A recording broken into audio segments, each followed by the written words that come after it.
Another poor start. A game's worth of offensive inertia. And, just when it looked like a makeshift small lineup that included rookie guard Alexis Jones was going to push the Lynx back into this game, a collapse on the Staples Center floor.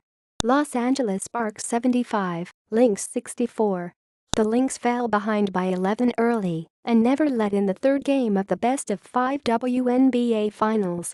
The Sparks took a 2-1 lead and can close the series out here Sunday for their fourth championship and second in a row. The Lynx need a win to extend this series to 5 games. Not as fiery as she has been after losses in the past, Reeve was subdued but direct.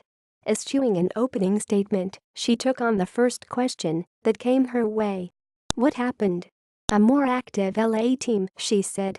An anemic offense that was not prepared for how hard the game was going to be.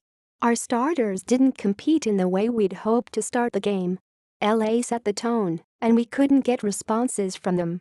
It should be noted that the Lynx defense showed up, holding the Sparks to 41% shooting in the second half, just over 30% in the fourth quarter. But the offense? It didn't help that Moore had to sit for much of the second quarter after getting her third foul. It allowed Sparks defensive specialist Alana Beard to switch to Augustus, and the Lynx were unable to find an answer.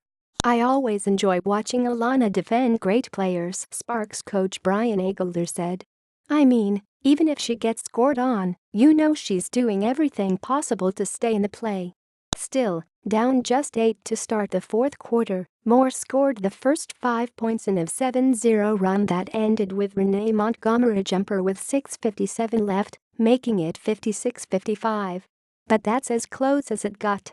The Sparks finished the game on a 17-7 run. The Lynx trailed by 11 early and never found an offensive rhythm. Maya Moore, Lindsay Whalen and Simon Augustus were all held scoreless in the first half. Moore finished with 16, but Whalen and Augustus never got a point.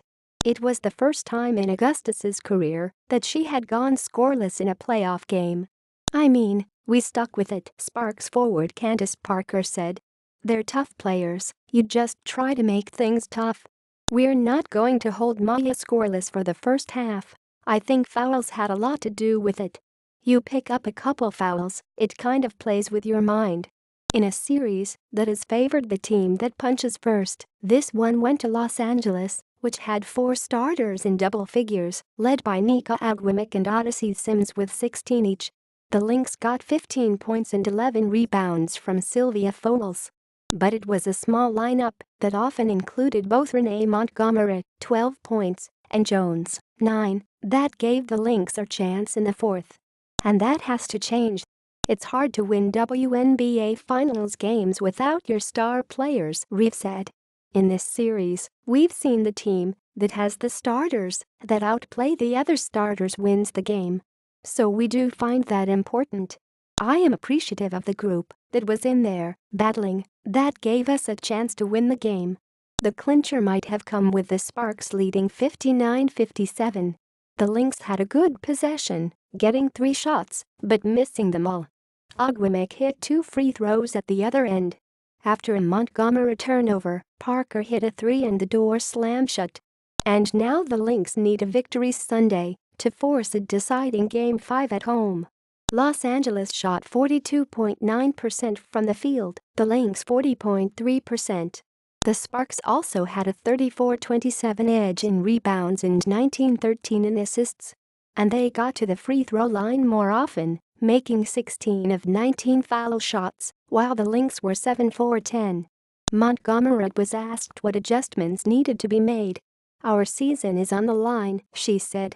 The adjustment is, there is no adjustment. You just play like it's your last game. In a silent post-game locker room, Augustus pledged to do better, and Fowles sounded defiant. We're going to get back and watch film, Fowles said. We're going to go over some things for Game 4. And we're going to make sure we get this win on Sunday and get back to Minnie.